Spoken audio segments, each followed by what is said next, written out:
Iako smo naviknuli da u ovo doba godine već ispratimo niske temperature i da su naše biljke već lijepo ušuškane u bašti u tlu, ova godina je potpuno drugačija.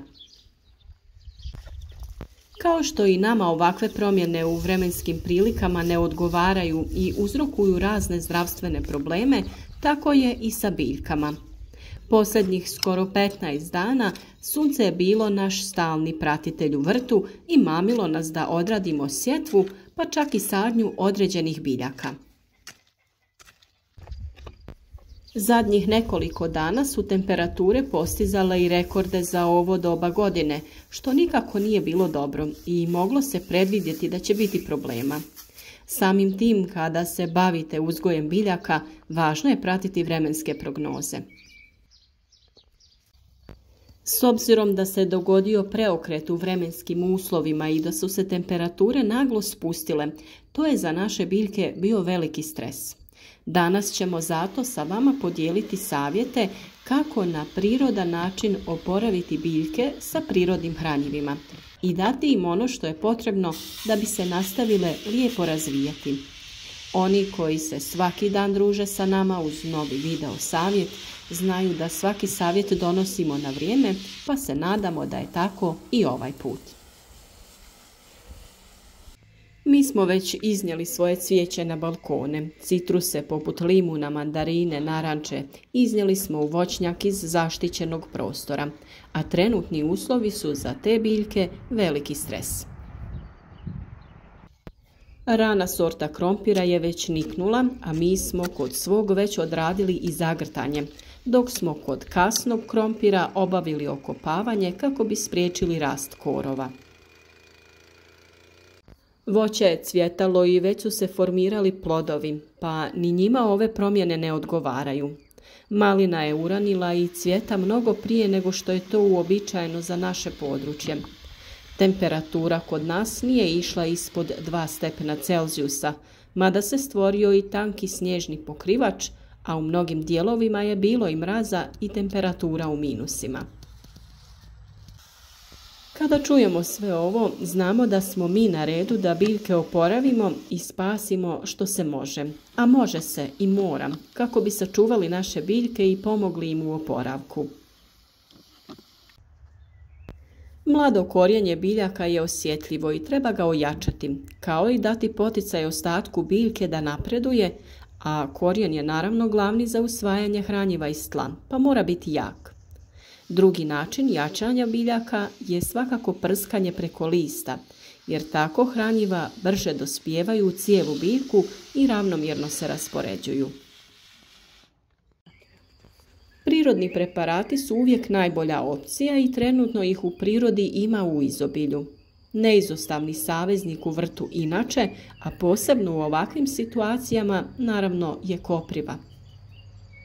Ona ne samo da je jako zdrava u jačanju ljudskog organizma ukoliko se koristi u ishrani, nego je najbolja prihrana i zaštita naših biljaka. Kopriva je biljka koja se koristi za izradu đubriva, izradu pripravaka za zaštitu biljaka, ali može da se koristi i kao stimulator rasta. Dovoljno je uzeti manju šaku osušene koprive i potopiti u 1 litru vode. Potopljena kopriva se tako ostavi 10 dana, a dobiveni rastvor se razredi sa vodom u odnosu 1:3. Ovaj rastvor će osigurati brz rast mladih biljaka i povećati otpornost prema bolestima i štetočinama kao što su zelene lisne uši. Drugi već svima poznati recept je da kilogram svježih listova potopite u 10 litara vode. Neka stoji 15 dana. Procijedite i razrijedite u omjeru 1:10. Sa tim rastvorom redovno zalijevajte biljke. Vrlo je važno u ovakvim situacijama biljke prihraniti folijarno kada se ukaže prilika. To znači prskati ih preko lista. Na isti način pripremite koprivu, ali ovaj put razrijedite u omjeru 1:50 te prskajte vaše biljke. O tome kako se kopriva koristi kao hranjivo i insekticid imate poseban video na našem kanalu, pa pogledajte detaljne upute kako se priprema i koji omjer se koristi. Vrlo je važno da se pravilno koristi jer prevelike ili prejake količine mogu naštetiti biljkama. Ukoliko redovno pratite naše savjete, vjerujem da je već imate spremnu i da će vam odlično pomoći u ovim situacijama. Prije nekoliko dana smo sa vama podijelili i video o tome kako se pokošena trava sa još nekim sastojcima može upotrijebiti kao idealno hranjivo koje će u ovim prilikama pokazati svoju učinkovitost. Pokošena trava i drugi ostaci biljaka, pepeo, ljuske od jaja i još neki sastojci odlično će pomoći u oporavku biljaka. Ovakvo hranjivo redovno možete imati u blizini vašeg vrta, a ostatke nakon cijeđanja ostavljate u kompost. Koprivu i travu u ovako pripremljenim hranjivima najbolje je koristiti folijarno, to jest za prskanje biljaka po listu. Dušik iz ovih biljaka potaknuti će obnovu i jačanje zelene mase biljaka, dok će kalij i fosfor iz pepela potaknuti razvoj korijena i usvajanje drugih hranjiva iz tla. Odlična prihrana nakon sadnje i tokom cijele vegetacije je otopina od kvasca. Jednostavno se priprema tako što rastopite 50 grama kvasca i kašikicu šećera u 1 litri vode. To se ostavi sat vremena da se aktivira. Nakon toga razrijedite sa dodatnih 50 litara vode.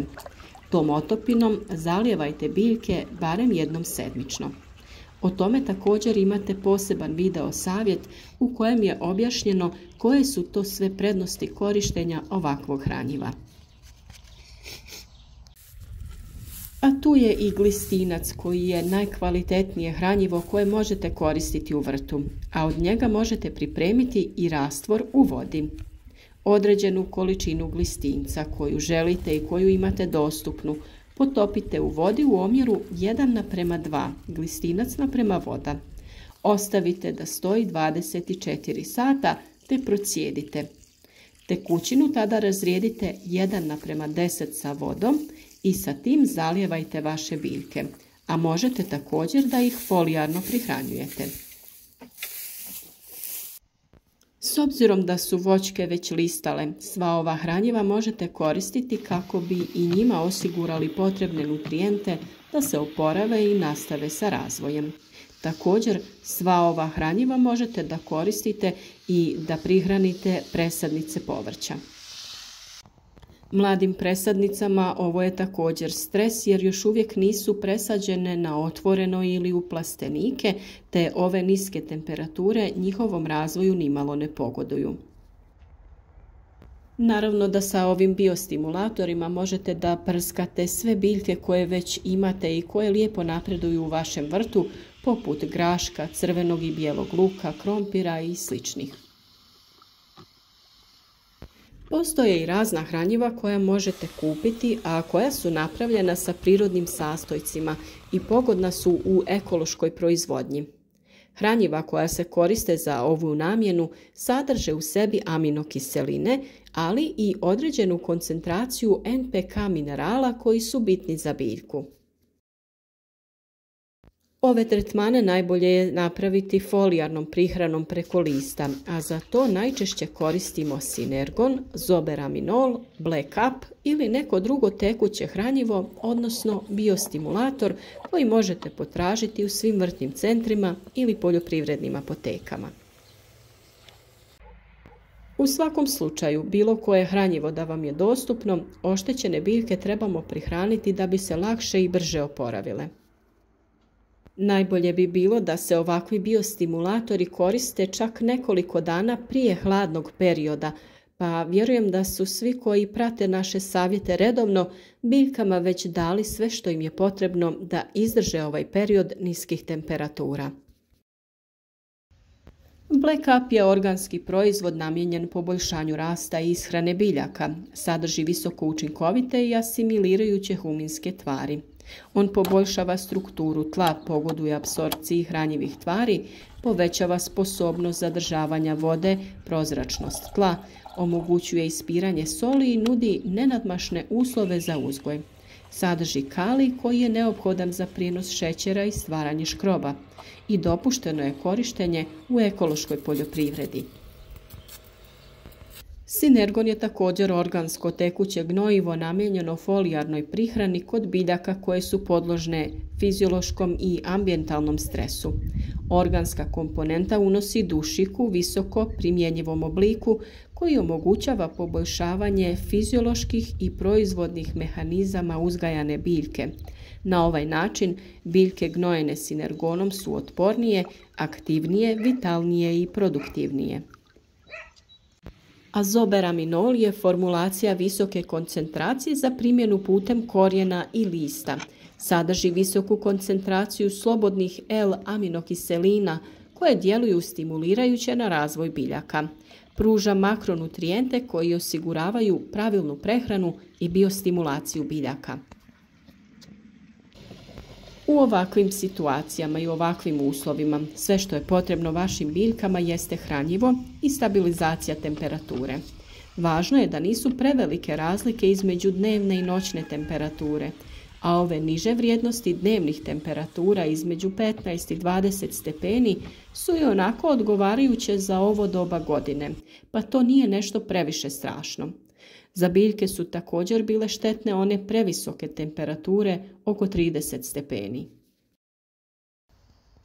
Ono na što također u narednom periodu moramo obratiti pažnju jeste zaštita biljaka od štetnika i bolesti. O tome ćemo posebno govoriti. Ukoliko krećete sa sadnjom ovih dana, pogledajte naše video savjete o pripremi tla i prirodnim hranjivima koja dodajemo kako bi ojačali biljke i osigurali im dobar početni rast, zaštitu od štetnika i bolesti.